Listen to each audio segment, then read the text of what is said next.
السلام عليكم ورحمة الله وبركاته. الحمد لله والصلاة والسلام على نبينا محمد صلى الله عليه وسلم وعلى آله وصحبه أجمعين وبعد. கண்ணியமான இஸ்லாமிய சகோதரர்களே, ஒவ்வொரு திங்கட்கிழமையிலையும் ரசூலுல்லாஹி ஸல்லல்லாஹு அலைஹி வஸல்லம் அவர்களுடைய வரலாற்றை நம்ம ஆரம்பத்திலேருந்து மீண்டும் ஒரு முறை படிக்கிறன்ற ஒரு அடிப்படையில் சென்ற வாரம் அந்த வரலாற்றினுடைய ஆரம்பமான ஒரு சில விஷயங்களை உங்களுக்கு நான் விளக்கப்படுத்தினேன். அதில் முக்கியமாக நான் சொன்ன விஷயம் என்னென்னா, ரசூலுல்லாஹி ஸல்லல்லாஹு அலைஹி வஸல்லம் அவர்களுடைய வரலாற்றை படிக்கிறதுல நமக்கு என்ன நன்மை, அதன் மூலம் நாம் அடையக்கூடிய பிரயோசனங்கள் என்ன அப்படின்னு நம்ம பார்த்தோம். அதில் சுருக்கத்தை நான் மீண்டும் ஒரு முறை ஞாபகப்படுத்தலுக்காக சொல்கிறேன். அல்லாஹு தஆலா குர்ஆனில் லக்கது கான லக்கும் ஃபீ ரசூலில்லாஹி உஸ்வத்துன் ஹஸனா அப்படின்னு சொல்கிறோம். அல்லாஹ்வுடைய தூதரிடத்தில் உங்களுக்கு அழகான முன்மாதிரிகள் இருக்குது. அப்போ அழகான முன்மாதிரின்றது அல்லாஹ்வுடைய தூதருடைய வாழ்க்கையை தெரிஞ்சால் தான் நமக்கு முன்மாதிரி என்னன்னு தெரியும். ரசூலுல்லாஹி ஸல்லல்லாஹு அலைஹி வஸல்லம் நம்மளோட ஒரு ஒரு ஒரு ரோல் மாடல், அவங்க தான் எங்களோட முன்மாதிரி. ஆகவே அவங்கள தெரிஞ்சால் தான் நாங்கள் அவங்களோட முன்மாதிரிகளை தெரியலாம். அதே மாதிரி அல்லாஹு தஆலா ஏராளமான இடங்களில் சொல்கிறான், குல் இன் குன்தும் துஹிப்பூனல்லாஹ் ஃபத்தபிஊனி. நபியை நீங்கள் அவங்களுக்கு சொல்லிடுங்க, நீங்கள் அல்லாஹ்வை நேசிக்கக்கூடியவர்களாக இருந்தால் நீங்கள் என்னை பின்பற்றுங்கள். அப்போ நபியை பின்பற்றுன்னா நபியுடைய வாழ்க்கை நமக்கு தெரிஞ்சால் தான் நாம் ஃபாலோ பண்ணலாம். அப்போ ரசூலுல்லாஹி ஸல்லல்லாஹு அலைஹி வஸல்லம் அவர்களுடைய வாழ்க்கை வரலாறு என்பது நாம் வரலாற்று புத்தகத்தில் தெரியணுன்றதல்ல, சுன்னா நபியுடைய ஹதீஸுகளில் அது இருக்குது. அல்லாஹு தஆலா குர்ஆனில் நிறைய சொல்லி காட்டுறான் ரசூல் ஸல்லல்லாஹு அலைஹி வஸல்லம் அவங்களுக்கு நடந்த சம்பவங்களை. அப்போ வாழ்க்கை வரலாறு என்பதை நாங்கள் நினச்சிடப்படாத ஒரு நம்ம சீரா கிதாபில் படித்தா மட்டும்தான் வரலாறு தெரியும் அப்படின்னு. பொதுவாக வரலாற்று தொகுப்புகள் எல்லாமே குர்ஆன், சுன்னா, அதே மாதிரி நம்பகமான வரலாற்று நூல்களில் இருந்து தான் எடுத்திருக்கிறாங்க. ஆகவே நபியை நேசிக்கக்கூடியவர்கள் நபியுடைய வரலாற்றை நாங்கள் தெரிஞ்சிருக்கணும் அப்படின்றத நாங்கள் தெரிஞ்சுக்கிட்டோம். அதே மாதிரி ரசூலுல்லாஹி ஸல்லல்லாஹு அலைஹி வஸல்லம் அவர்களுடைய வாழ்க்கைன்றது அவர் ஒரு பன்முக ஆளுமை கொண்ட ஒரு ஆளுமைன்றதுக்கு என்ன இங்கிலீஷில் பர்சனாலிட்டியா, அதாவது எல்லா வகையான ஆளுமைக்கு சொல்கிறது என்ன பர்சனாலிட்டி தானே, ஒரு லீடர்ஷிப். அவங்க அந்த பல பல வகையிலையும் அவங்க முன்னுதாகும். எப்படி ஒரு தலைவராக அவங்க தான் நமக்கு ஒரு ரோல் மாடலாக இருந்தாங்க. அதே மாதிரி ஒரு நண்பன் எப்படி இன்னொரு நண்பனோட நடக்கணுன்றதுக்கு அவங்க தான் நமக்கு ஒரு முன்மாதிரி. ஒரு கணவன் எப்படி மனைவியோட நடக்கணுன்றதுக்கு அவங்க தான் ஒரு முன்மாதிரி. ஒரு போர் தலைவர் எப்படி வீரமாக நடக்கணுன்றதுக்கு அவங்க தான் முன்மாதிரி. இப்படி வாழ்க்கையில் பன்முகத்தன்மை உள்ள ஒரு தலைவராக இருந்தாங்க. வெறுமனே ஒரு ஜமாத்து தலைவர் மாதிரியோ இல்லாட்டி அல்லது ஒரு குறிப்பிட்ட ஒரு துறைக்கு மட்டும் அவங்க வழிகாட்டியாக இல்லை, எல்லா துறையிலும் அவங்க என்ன செஞ்சாங்க, ஒரு நண்பன் எப்படி இன்னொரு நண்பனும், ஒரு முதலாளி எப்படி இருக்கணும் அப்படின்றதுக்கு கூட அவங்ககிட்ட ஒரு முன்மாதிரி. அனஸ் ரலியல்லாஹு சொல்கிறாங்க, நான் 10 வருஷம் பணிபுரிஞ்சேன்றான், ஒரு நாள் கூட சீன் எனக்கு சொல்லலை. எதையாவது நான் செய்யாத ஒரு விஷயத்தை ஏன் செய்யலைன்னு கூட கேட்க மாட்டாங்க. எதாவது தவறாக செஞ்சுருந்தா எதுக்காக இப்படி செஞ்சான்னு கேட்க மாட்டாங்கண்டா. அப்போ ஒரு தலைவராக, ஒரு தந்தையாக, ஒரு கணவனாக, ஒரு நண்பனாக, ஒரு வீரராக, ஒரு தளபதியாக, போரில் எல்லாரும் சொல்லுவாங்க உமர் இப்னு கத்தாபுடைய வீரத்தை பேசுவாங்க, அலி பின் அபி தாலிப், ஹம்சா ரலியல்லாஹு அன்ஹும், உசாமா பின் ஸைத், காலித் பின் வலீத், இவங்களோட இதுகளெல்லாம் பேசுவாங்க. ஆனால் ரசூலுல்லாஹி ஸல்லல்லாஹு அலைஹி வஸல்லம் அவர்களுடைய வீரத்தை பற்றி சொல்கிறாங்க, எங்களுக்கு போரில் இதுக்கு மேலே தாக்கு பிடிக்க முடியாத ஒரு கடுமையான ஒரு பயங்கரமான ஒரு சூழ்நிலை நான் ரசூலுல்லாஹ்க்கு பின்னுக்கு போயிருந்தாங்க, அவங்க முன்னுக்கு நிற்பாங்க. அதுக்கு ஒரு உதாரணம் தான் ஹுனைனில் நடந்த சம்பவம். எல்லாரும் பின்வாங்கி ஓடுற நேரத்தில் ரசூலுல்லாஹ் சொன்னாங்க, அனன் நபி லா கதிபுனாங்க, நான் அல்லாஹ்வுடைய தூதர், நான் அதில் பொய்யன் இல்லை. ஆனால் இப்னு அப்துல் முத்தலிப்னாங்க, அப்துல் முத்தலிபுடைய பேருன்னு சொல்லாமல் மகன், அது மகன் சொல்லுவாங்க, பேர பிள்ளைக்கு மகன் யூஸ் பண்ணுறது சொல்கிறாங்க. அப்போ ரசூலுல்லாஹி ஸல்லல்லாஹு அலைஹி வஸல்லம் வீரத்துக்கும் ஒரு முன்மாதிரி. அதே மாதிரி ரசூலுல்லாஹி ஸல்லல்லாஹு அலைஹி வஸல்லம் அவங்களோட வரலாற்றை எழுதினவங்களும் சில சில அணுகுமுறை தவறுகள் விட்டுருக்கிறாங்க. ஒவ்வொரு ஆட்களும் அந்த வரலாறுகளை அவங்க எப்படி அணுகினாங்க அப்படின்ற அந்த முறைகளில் சில தவறுகள் நடந்துக்கு. உதாரணமாக நீங்கள் பாருங்கள், பொதுவாக அந்த பயான் நடத்தக்கூடியவங்களும் என்ன செய்வாங்கன்னா, இப்போது நரகம் அல்லாட தண்டனை சொல்லுக்கலாம், அல்லாஹ் நெருப்பில் போட்டு பொசுக்குவான், எரிப்பான், சுடுவான், அப்படி பெரட்டுவான்ட்டு அப்படி சொல்லும்போது அப்போ அல்லாஹ்ன்றது அவனுக்கு இரக்கமே இல்லையான்னு நினைக்கிற மாதிரி சில சில அணுகுமுறை தவறுகள் நடக்கும். ஆனால் ரசூல் ஸல்லல்லாஹு அலைஹி வஸல்லமோட வரலாற்றை வெறுமனே யுத்தங்களை பற்றி பேசி ஹைலைட் பண்ணுறது என்ன, அடித்தாங்க, நெருப்பில் போட்டு காபிர்கள் கொண்டாங்க, அந்த மாதிரி இல்லாமல் அஹ்லாக் ரீதியாக இப்போ அவங்க ஒரு இன்றைக்கு நிறைய சைக்காலஜிக்கல் உளவியல் சம்மந்தமாக நிறைய பேசுகிறாங்க. ஒரு பிரச்சனையை எப்படி எதிர்கொள்கிறது, எதிரியோட எப்படி நடந்தால் அவன் தனக்கு கிளைப்பான். இப்போ ரசூல் ஸல்லல்லாஹு அலைஹி வஸல்லமோட வரலாற்றை படிக்கும்போது அவர் கூட இருந்த தோழர்களோட எப்படி அவங்க அழகான முறையில் உறவாடினாங்க. அதே மாதிரி சில நேரங்களில் சிலர் தவறான ஒரு முடிவுக்கு வந்திருப்பாங்க ரசூலா பற்றி, ஏன் இப்படி செஞ்சாங்கன்னு. உதாரணமாக பெரிய சம்பவம் தான் ஹுனைனில் நடந்த சம்பவம். கூட இருந்த அன்சாரிகள் அந்த ஹுனைன் யுத்தத்தில் மக்காவாசிகள் புதுசாக இஸ்லாத்தை ஏற்றவங்களுக்கு கொஞ்சம் கூடுதலாக கொடுத்தாங்க. அப்போ அந்த நேரத்தில் சில ஆட்கள் சொன்னாங்க, ஊரை கைப்பற்றின உடனே ரசூலா கொஞ்சம் ஊர் பற்றி கூடிட்டு அப்படின்னா. அப்போ அது ரசூலா பாதித்தாலும் கூட அந்த மக்களை எப்படி அந்த பழைய நிலைமைக்கு கொண்டு வந்தாங்க. அவன் இந்த மாதிரி பலதரப்பட்ட மக்களோட ரசூல் ஸல்லல்லாஹு அலைஹி வஸல்லம் அவங்க பழகினாலும் கூட இவர்களெல்லாம் எப்படி கையாண்டார்கள், இந்த நல்ல குணங்கள். அவன் இந்த ரீதியில் சில அணுகுமுறைகள் எதை செய்யலை ரசூல்லா பற்றி. எல்லாமே போரும் யுத்தமும் வெட்டும் குத்தும் இந்த மாதிரி சில ஆட்கள் வரலாறுகள் எழுதினாங்க. அப்போ ரசூல் ஸல்லல்லாஹு அலைஹி வஸல்லம் அவங்க எல்லா துறை சார்ந்த ஒரு வழிகாட்டியாக கஷ்டப்பட்டு ஒரு வாழ்க்கையில் கஷ்டப்பட்டவன் ரசூலோட வரலாறை படிக்கும்போது அவன் என்ன செய்வான், ஒரு உறுதியாகிறான். ரசூலுல்லா சந்திக்காத ஒரு பிரச்சனையாக ஏண்ட லைஃப்பில் வந்துட்டு என்னத்தை அவங்க சந்திக்கலை. பொருளாதார ரீதியாக மேல் இடத்துல இருந்திருக்கிறாங்க, சாப்பிட வழி இல்லாத மிக மிக மோசமான, அதாவது ஒரு மனுஷன் வாழ்க்கையில் ஆகப்பெரிய பிரச்சனை தான் 3 நேரம் சாப்பாடு இல்லாமல் இருக்குது. சாப்பாடு இல்லாமல் ரோட்டுக்கு வர அளவுக்கு கஷ்டப்பட்டாங்க. ஏன்னா உண்மையாக சொல்லப்போனால் ரசூலோட வாழ்க்கையில் அவங்க செஞ்ச ஒரு மிகப்பெரிய சாதனைன்னு சொல்லலாம். இப்போ அவரை சொல்லுவாங்க எழுத படிக்க தெரியாத ஒரு நபின்னு. ஆனால் எழுத படிக்க தெரியாத ஒரு நபி ரோம பாரசீகர்களை நடுங்க வச்சாங்க. விளங்குதா? சும்மா வெறுமனே மக்காவுக்குள்ளே மட்டும் சுற்றி தெரியலை, உலகத்தையே திரும்பி பார்க்க வச்சாங்கன்னா எவ்வளோ பெரிய ஆளுமை உள்ள ஒரு மனுஷனாகிப்பாங்க. அப்போ சமூகங்களை அவங்க அணுகின முறைகள் எதிரிகளோட கூட, உதாரணமாக ஒரு நாட்டுப்புறத்து ஒரு அரபி ரசூல் ஸல்லல்லாஹு அலைஹி வஸல்லம் அவங்களை கொல்றதுக்காக வாழை தூக்குறான். தூக்கி என்ன கேட்குறான், இப்போ என் கையில் வாழிக்குது, மையம் நவுக்க மின்னி, என்னை யார் கருக்க போகிறா அப்படின்னு மாதிரி. அப்புறம் ரசூல்லா அழகாக சொன்னாங்க, அல்லாஹ் இருக்கிறான்னா. அவன் அந்த அந்த அந்த சொல்லோட வாழ்க்கையில் விழுது. ரசூலுல்லா வாழை எடுக்கிறாங்க. அப்போ அவன் சொல்கிறான் இந்த வாழை எடுத்தவன் என்ன செய்வானோ அந்த மாதிரி வேலை செஞ்சிடாதீங்க, அப்படின்னா என்ன கொன்றாதீங்க, ஏன்னா கொன்றதுக்கு தகுதியான நாள் தானே.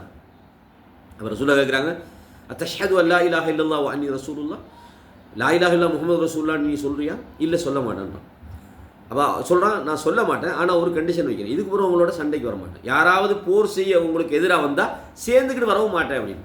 அப்போ ரசூலுல்லாஹ் ஹல்லா சபீலஹு, அவன் வழியில் விட்டுறாங்க. இவர் போய் தன்னுடைய சமூகத்துக்கு சொல்கிறாரு, ஜிஅதுகும் மின் இன்தி கைரின் நாஸ்ன்றார், மனிதர்களிலேயே மிக நல்ல ஒருவற்றிலிருந்து நான் வந்திருக்கிறேன் அப்படின்னு சொல்லி சொல்கிறாங்க. அப்போ ரசூலுல்லாஹ் இப்படியான இடங்களெல்லாம் எப்படி அணுகினாங்கன்ற இந்த பாடங்களை எல்லாம் நம்ம எப்படி படிக்கலாம்னா வரலாற்றை ரசூலோட ஹிஸ்ட்ரியை நம்ம சரியாக தெரியும். இப்போ சில குர்ஆன் வசனங்கள் நம்ம நடைமுறை இல்லாமல் ஒரு ஒரு தியரியாக நம்ம படிப்போம். உதாரணமாக அல்லாஹ் தஆலா சொல்கிறான், ஆஷிரு ஹுன்ன பில் மஅரூஃப்ன்றான். இப்போ தங்களுடைய மனைவிகளோட நல்ல முறையில் குடும்பம் நடத்துங்க, வாழ்க்கை நடத்துங்கன்னு அல்லாஹ் தஆலா சொல்கிறோம். அப்போ வாழ்க்கை நடத்துங்கன்றது ஒரு கடமை, ஒரு கட்டளை தான். அது எப்படி ரசூலுல்லாஹ் செஞ்சாங்க. அப்போ அவங்களோட வாழ்க்கையை படித்தா தான் தெரியும், மனைவிமார்களோடு எப்படி நடந்தாங்க, குடும்பங்களோடு எப்படி நடந்தாங்க, பிள்ளைகளோடு எப்படி நடந்தாங்க.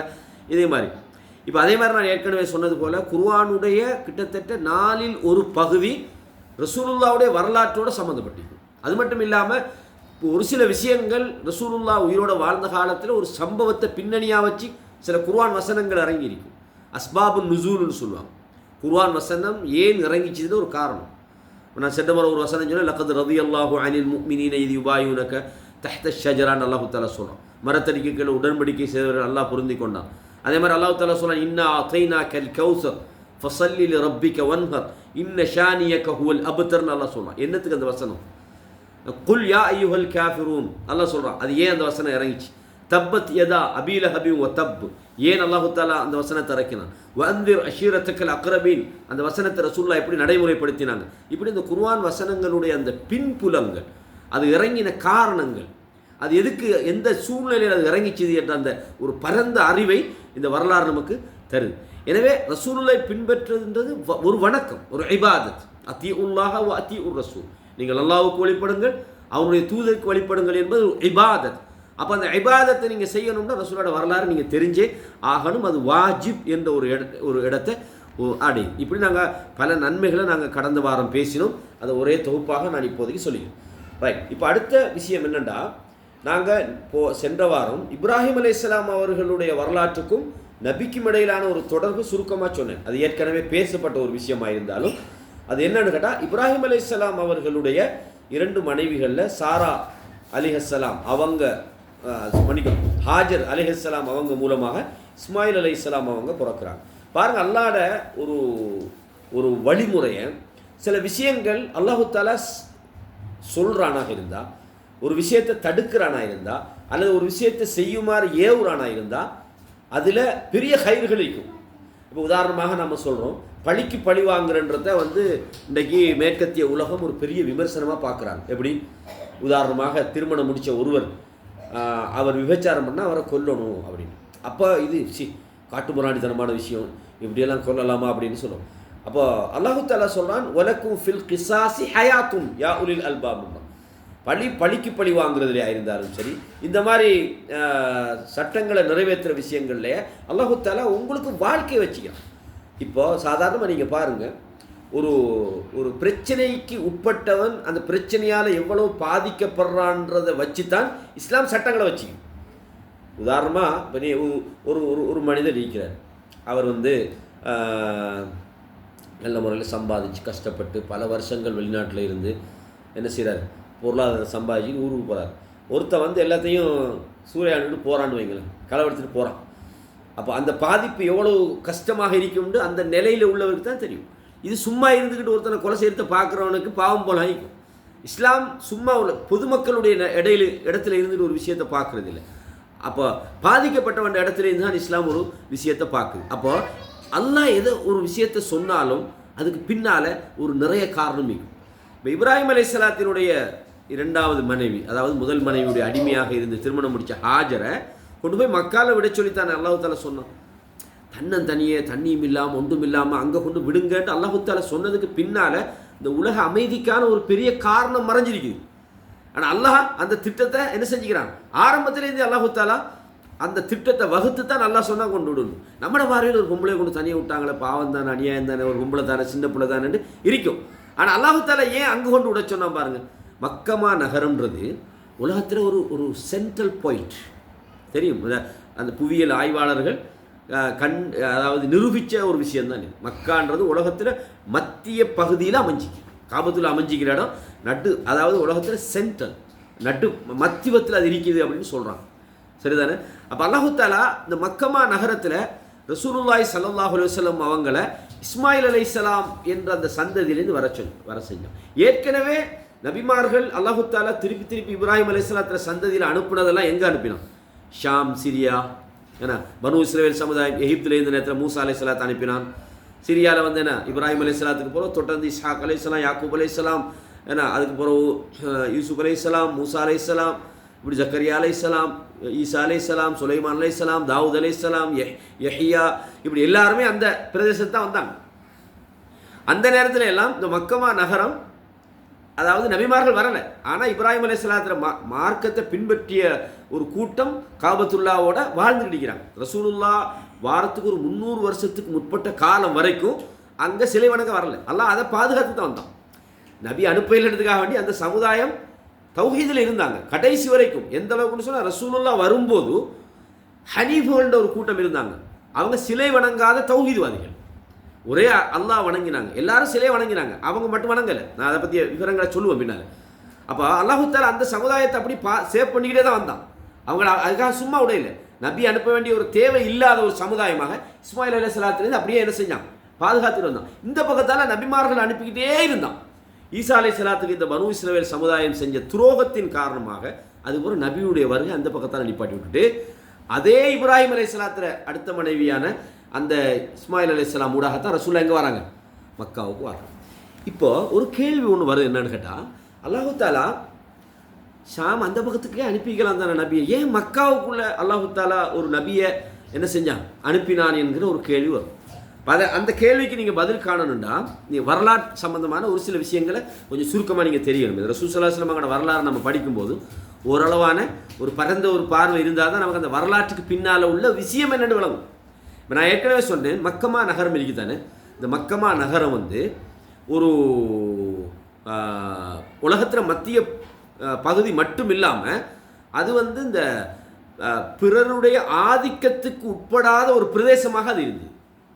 இப்போ உங்களுக்கு தெரியும், நான் ஏற்கனவே சொன்ன வந்து ஜசீரத்துல் அரப், அரேபிய தீபகற்பம் வழங்குதா, ஜசீரத்துல் அரப். நாம் இப்போ எங்கே இருக்கிறோம்? சொன்ன போன வாரம் எங்கே இருக்கிறோம்? ஜசீரத்துல் அரப்லாம் இருக்கிறோம். ஓமான், அதே மாதிரி பக்கத்தில் இருக்கிற யமன். ஏன்னா ஜசீரத்துல் அரபுன்றது இந்த இருக்குது, இதுதான் ஜசீரத்துல் அரப். நம்ம இருக்கிறோம் இப்போ, நாம் இருக்கிறோம் இந்த இருக்கும் ஓமானில், சரிதானே? ஓமானில் இருக்கிறோம். இதுக்கு பக்கத்தில் இந்த இருக்குது ஹதரமத், யமன் இந்த பகுதி. அதாவது ஒரு பக்கத்தால் அதாவது அல் பஹ்ருல் அஹ்மர், செங்கடல், ரெட் சி இருக்குது எங்கிட்டு, அதாவது மேற்கு பக்கத்தில், சரிதான்? அதே மாதிரி கீழ்ப்பகுதி, அதாவது தென்பகுதியில் வந்து அல் பஹ்ருல் அரப், அரேபிய கடல்னு சொல்லுவோம். அப்படி நேராக இந்தியா சிந்து நதி ஃபுல் வரைக்கும் அது போகும். இந்தியாவோட அந்த என்ன சொல்கிறது வரைக்கும் அப்படியே போகும். இங்கிட்டு பக்கத்தில் வந்து அல் அல் ஹலீஜுல் அரப், அதாவது அதாவது அரபிய வளைகுடான்னு சொல்லுவோம். அப்போ ஒன்று மேல் பக்கத்தில் ஷாம், சிரியா, அதே மாதிரி ஈராக்கில் சில பகுதிகள் வரும். அப்போ இந்த இந்த நிலப்பரப்புடைய ஸ்பெஷல் என்னென்னு கேட்டால், இந்த அரேபிய நிலப்பரப்புடைய ஸ்பெஷல் என்னென்னு கேட்டால், ஒரு பக்கத்தால் ரோம பேரரசு, அவங்க மிக வளர்ச்சி அடைந்த ஒரு சமூகம். ரோமர்கள்ன்றது யார்? கிறிஸ்தவ உலகம். அவங்களும் மிக பிரமாண்டமான ஒரு வல்லரசு, விளங்குதா? ஒரு பக்கத்தால். மறுபக்கத்தால் பாரசீகம், மஜூசிகள், அவங்களும் மிகப்பெரிய வல்லரசு. இந்த ரெண்டு வல்லரசுக்கு நடுவில் இந்த இடத்தெல்லாம் சேஃபாக வச்சுருந்தான். புரியுதா உங்களுக்கு? இந்த இடத்துக்கு சேஃப்ன்றதுக்கு என்ன காரணம்? இப்போ ஷாம் பிரதேசத்தை யார் ஆட்சி செஞ்சாங்க? குதுசையெல்லாம் மீட்டது யார்? Umar bin Khattab. யார்கிட்டேருந்து? கிறிஸ்தவ உலகத்துலேருந்து, விளங்குதா? தபூக் போர் நடந்த நஜ்ரானில் கேள்விப்பட்டிருப்பீங்க. ரசூலுல்லாஹி ஸல்லல்லாஹு அலைஹி வஸல்லம் கடைசி காலப்பகுதியில் நடந்த போர், மிக பெரும்பான்மையான கூட்டங்கள் கலந்து கொண்ட அது நஜ்ரான். எங்கே? கிறிஸ்தவ உலகத்தோடு நடந்து யுத்தம்.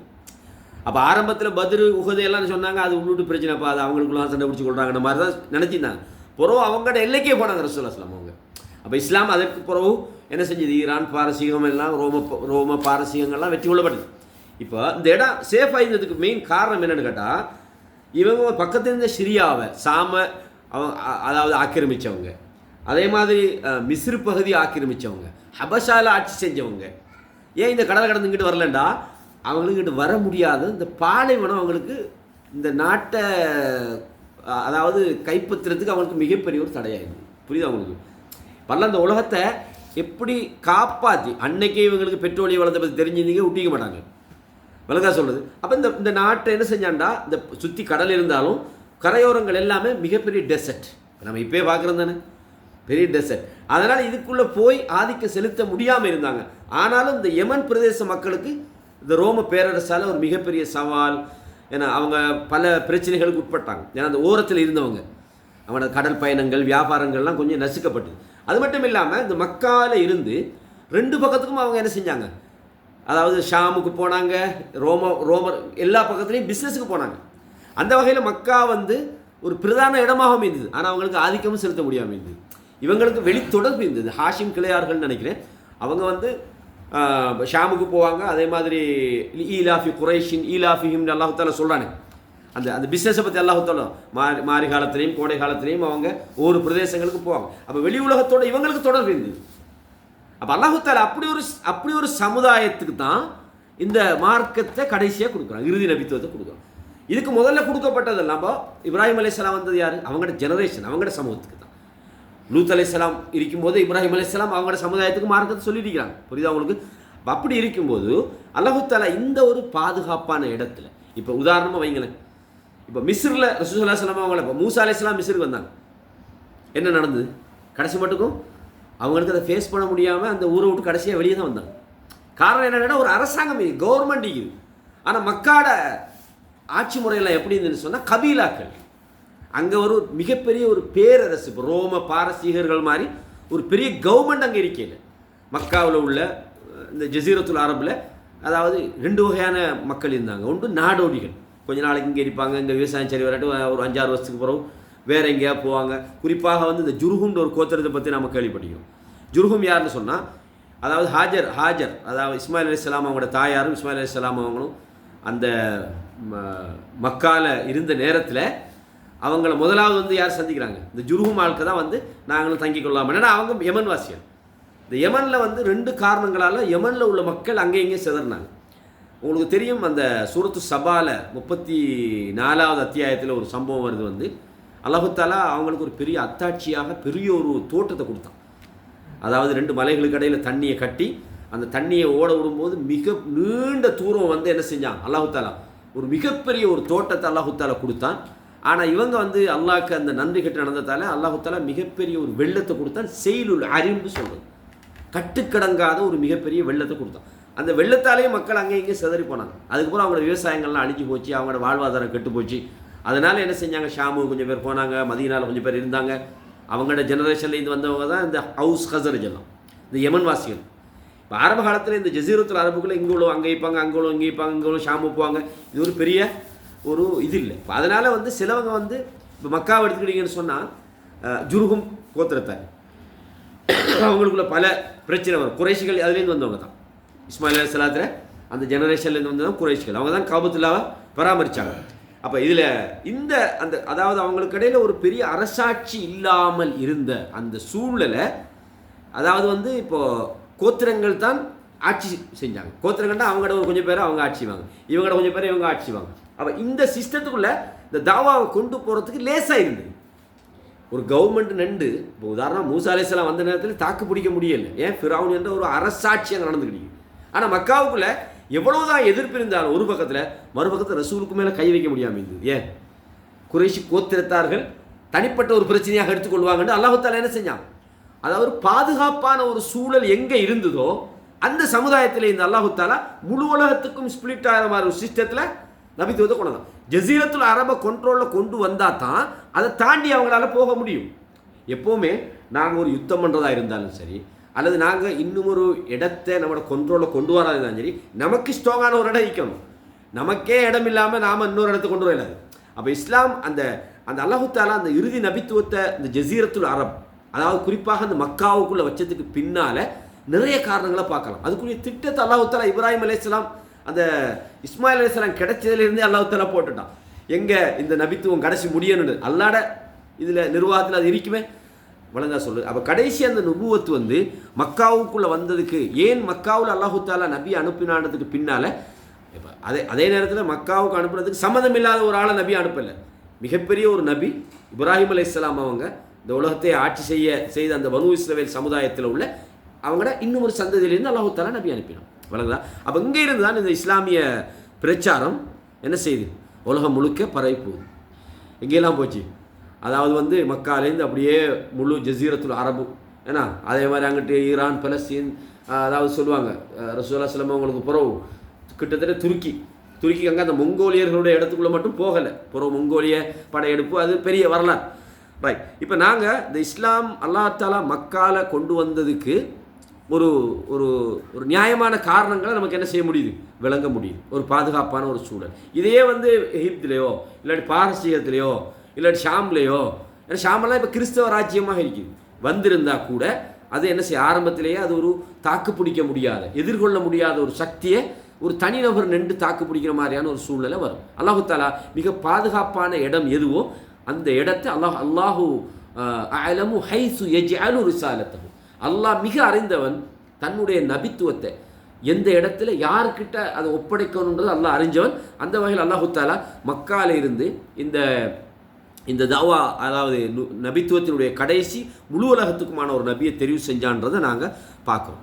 இப்போ மக்கால ரசூல் ஸல்லல்லாஹு அலைஹி வஸல்லம் அவங்க நபியாக வாரத்துக்கு முதல்ல நாங்கள் அந்த இன்னொரு மார்க்க ரீதியாக அவங்களோட சூழ்நிலை என்ன நம்ம ஓரளவு தெரிஞ்சாலும், ஆரம்பத்தில் இப்ராஹிம் அலைஹிஸ்ஸலாத்துல அந்த சரியான ஒரு பாதையில் அந்த கூட்டம் அப்படி இருந்துக்கிட்டு இருக்கிறாங்க. அங்கே ஷிர்க்குகள் பெரிய அளவுக்கு வரையில்லை, சிலை வணக்கங்கள் வரையில்லை.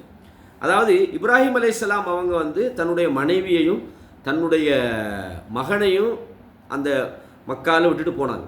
விட்டுட்டு போன பிறகு திரும்பி வந்தாங்களா? வந்தாங்க. கிட்டத்தட்ட 4 தடவைகள் வந்ததாக வரலாற்றில் நாங்கள் பார்க்க முடியுது. அல்லாஹ்வுல அவங்க 4 தடவை வந்தார். அதில் முதல் தடவை தான் வந்து அந்த இப்ராஹிம் அலைஹிஸ்ஸலாம் அவங்க தன்னுடைய மகனை அறுத்து பலியிட கனவு கொண்டதாக ஒரு செய்தி வருது. அல்லாஹ் தஆலா சொல்றான், ஃபலம்மா அஸ்லமா ஒத்தல், அதாவது வந்து கேட்குறாங்க, யா புனைய இன்னி அராஃபில் மனாமி அன்னி அதுபஹு, உன்னை நான் வந்து நான் அறுப்பதற்கு கனவு கண்டேன் அப்படின்னு. அவன் மகன் என்ன சொல்கிறாரு, நீங்கள் அல்லாஹ் உங்களுக்கு சொன்னதை செய்யுங்க, நான் பொறுமையாகிக்கத்தான் நீங்கள் பார்ப்பீங்க அப்படின்னு சொல்லி. அப்போ அதே மாதிரி அல்லாஹு தாலா சொன்ன அந்த உத்தரவை நிறைவேற்றுறதுக்கு 2 பேருமே கட்டுப்படுறாங்க. ஃபலம்மா அஸ்லமா வ தல்லஹு லில் ஜபீன் வ நாதைனாஹு ஐயா இப்ராஹிம் கத் சத்தக்த ருயா. அல்லாஹு தாலா சொன்னா, இப்ராஹிமே நீங்கள் உங்களோட கனவு உண்மைப்படுத்திட்டீங்க. அப்போ கண்டிப்பாக இப்ராஹிம் அலைஹிஸ்ஸலாம் திரும்பி வந்திருக்கிறாங்க. இது ஒரு ஆதாரம். அதே மாதிரி நீங்கள் பாருங்கள், இன்னொரு சம்பவம் என்னன்னு கேட்டால், அதாவது வந்து இப்ராஹிம் அலைஹிஸ்ஸலாம் அவங்களோட அந்த இஸ்மாயில் அலைஹிஸ்ஸலாம் அவங்க திருமணம் முடிக்கிறாங்க.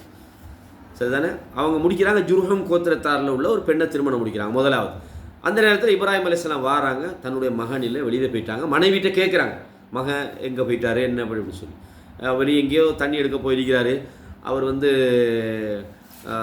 வாழ்க்கையெல்லாம் எப்படி போகுதுன்னு விசாரிக்கிறாங்க. எங்களோட வாழ்க்கை இப்படி தான் கஷ்டங்களை சொல்லும்போது இப்ராஹிம் அலைஹிஸ்ஸலாம் சொல்கிறாங்க, வந்தால் அவருக்கு சலாம் சொல்லுங்கள், வாசல் படியை மாற்ற சொல்லுங்கன்றாங்க. இப்ராஹிம் அலைஹிஸ்ஸலாம் போனதுக்கு பிறகு இஸ்மாயில் வாராங்க, வந்து மனைவிட்டு கேட்குறாங்க, இப்படி ஒரு ஆள் வந்தார், இப்படி எல்லாத்தையும் விசாரித்தார், என்ன சொன்னார், இல்லை வாசல் படியை மாற்ற சொன்னார் அப்படின்னு. இது புகாரில் வர செய்யும். அப்போ உடனே அப்படியா நீங்கள் வீட்டுக்கு போங்கண்டார் மனைவியை. என்னான்னு கேட்டா, மனைவியை மாற்ற சொல்லிக்கிறாங்க, ஆனால் வாழ்க்கை துணை உனக்கு பொருத்தம் இல்லை அப்படின்ட்டு தன்னுடைய மனைவியை மாற்ற சொன்னாங்க அப்படின்ற ஒரு செய்தி பார்க்குறோம். சரி, இது முடிஞ்சு என்ன செய்கிறாங்கன்னு சொன்னால், உடனே அந்த பெண்ணை திருமணம் தலாக் சொல்லிவிட்டு அதே கோத்திர தலைவர், ஜுர்ஹும் கோத்திரத்தார ஒரு தலைவருடைய இன்னொரு பெண்ணை திருமணம் முடிக்கிறாங்க. இஸ்மாயில் அலைஹிஸ்ஸலாத்தை பொறுத்த வரைக்கும் அந்த அந்த அந்த அந்த மக்கா பிரதேசத்தில் அன்றைய ஒரு மிக முக்கியமான ஒரு நபி மட்டுமல்ல, எல்லாருமே வந்து ஒரு கண்ணியமாக மிகப்பெரிய ஒரு ஸ்தானத்தில் வச்சிருந்த ஒரு நபர். ஏன்னா அவங்களோட கொண்ட்ரோலில் தான் மக்கா இருக்குது, ஜம்சம் அந்த தண்ணி இருக்குது, வழங்கா சொல்கிறது. அப்போ 2வது ஒரு திருமணம் முடிக்கும்போது திருப்பி வராங்க இப்ராஹிம் அலைஹிஸ்ஸலாம். வந்து அதே மாதிரி பார்க்குறாங்க, அவர் இங்கே வெளியில் போகிறாரு. அப்போ அந்த நேரம் இல்லை. அப்போ வாழ்க்கையை பற்றி விசாரிக்கிறாங்க, நீண்ட சம்பவம். அப்போ சொல்கிறாங்க, நாங்கள் நல்லா இருக்கிறோம், சந்தோஷமாக இருக்கிறோம், எங்களோட வாழ்க்கையில் பிரச்சனை இல்லை அப்படின்னு சொன்னாங்க. மகன் சொல்லலை, வந்து சலான் சொல்லுங்க, வாசல் படியை உறுதியாக்கி வைக்க சொல்லுங்க நாங்கள். அப்போ 2ஆம் முறை அதே மாதிரி கேட்குறாங்க விஷயத்தை. அப்போ சொல்கிறாங்க, உங்களை நான் வந்து தலாக் பண்ணாமல் ஒழுங்காக வச்சுக்கல சொல்லிட்டு போய்க்கிறாங்க, என் தந்தை தான் அப்படின்னு சொல்கிறாங்க. 3ஆவது முறை தான் வந்து என்ன செய்கிறாங்க, தன்னுடைய மகனை வந்து நேராக பார்க்குறாங்க. அவர் காபத்துல்லாவுக்கு பக்கத்தில் ஒரு நிழலில் இருந்துக்கிட்டு தன்னுடைய அம்பை சரி செய்து கொண்டிருக்கும் போது வாராங்க. அந்த நேரம் நேரடியாக கண்டு அன்புகளை பரிமாறி அதுக்கப்புறம் அந்த காபத்துல்லாவை அல்லாஹு தாலா என்ன செய்கிறான், நம்ம அந்த கட்டிடத்தை உயர்த்தி கட்ட சொல்லி அல்லாஹு தாலா சொல்லிக்கிறான், நீங்கள் எனக்கு ஹெல்ப் பண்ணுவீங்களான்னு 2 பேரும் சேர்ந்து காபத்துல்லா கட்ட. அப்போ 4 தடவைகள் இப்ராஹிம் அலைஹிஸ்ஸலாம் அவங்க என்ன செஞ்சுக்கிறாங்க, மக்காவுக்கு வந்துட்டு போய்க்கிறாங்க. அப்பண்டா இப்ராஹிம் அலைஹிஸ்ஸலாத்துக்கும் மக்காவுக்கும் இடையில ஒரு தொடர்பை இந்த சம்பவங்களெல்லாம் நமக்கு சொல்லி காட்டு. அவங்களோட நேரடி வழிகாட்டுதல் தான் தன் மகன் இருந்தார். அவர் ஒரு நபியாக இருந்தாலும் அந்த வழிகாட்டுதல் மக்கால என்ன செஞ்சுது இருந்ததுன்றதை நாங்கள் படிக்கலாம். அடுத்தது இந்த சமூகம் இப்ராஹிம் அலைஹிஸ்ஸலாத்தில் அந்த சந்ததிகளை பின்பற்றிட்டு வந்த சமுதாயம் கிட்டத்தட்ட ரசூலுல்லாஹ் வாரத்துக்கு ஒரு 300 வருஷம் வரைக்கும் காபத்துல்லாவுக்குள்ள சிலை வணக்கங்கள் என்று ஒன்று இருக்கிறது. ஷாமில் சிரியாவில் மற்ற பகுதிகளில் சிலை வணக்கங்கள் இருந்தது. அதே மாதிரி மக்காவை சுற்றி ஜின்களை வழிபடுறது, அதே மாதிரி பாரசீகத்தில் வந்து நெருப்பு வணங்குறது, இந்த மாதிரியான பல விஷயங்கள், மூட நம்பிக்கைகள், பல விஷயங்கள் அது பிற்காலத்தில் இருந்தாலும் கூட ஆரம்ப காலத்தில் அவங்க இப்ராஹிம் அலைஹிஸ்ஸலாத்தில் அந்த கொள்கையில் இருந்ததாகத்தான் அவங்க சிலைகள் வைக்கப்பட்ட பிறகு கூட இதுவும் இப்ராஹிம் அலைஹிஸ்ஸலாம் நம்ம காட்டி தந்த ஒரு வழிமுறை தான். ஏன்னா சிலைகளை யார் கொண்டு வைக்கிறான்னு சொன்னால், அதாவது வந்து அம்ர் இப்னு லுஹை, அது ஹுசா கோத்திரத்தைச் சேர்ந்த அம்ர் இப்னு லுஹை என்ற அந்த ஒருவன் தான் சிலை. அந்த அம்ர் இப்னு லுஹை என்பவன் வந்து மக்காவில் ஒரு மோசமானவனாக அறிமுகப்பட்டவன் இல்லை. அம்ர் இப்னு லுஹைன்னவன் அவர் மோசமானவன் கல்ல அப்படியெல்லாம் இல்லை. அந்த அம்ர் இப்னு லுஹை என்பவன் மக்கால வாழ்ந்த அந்த மக்களுக்கு மத்தியில் மிக செல்வாக்கு மிக்க ஒருவன், நல்ல தர்மம் கொடுப்பான், அதாவது மார்க்க ரீதியாக நல்ல மார்க்க பின்புலம் உள்ள ஒருவனாக இருந்தவன் தான் அம்ர் இப்னு லுஹை.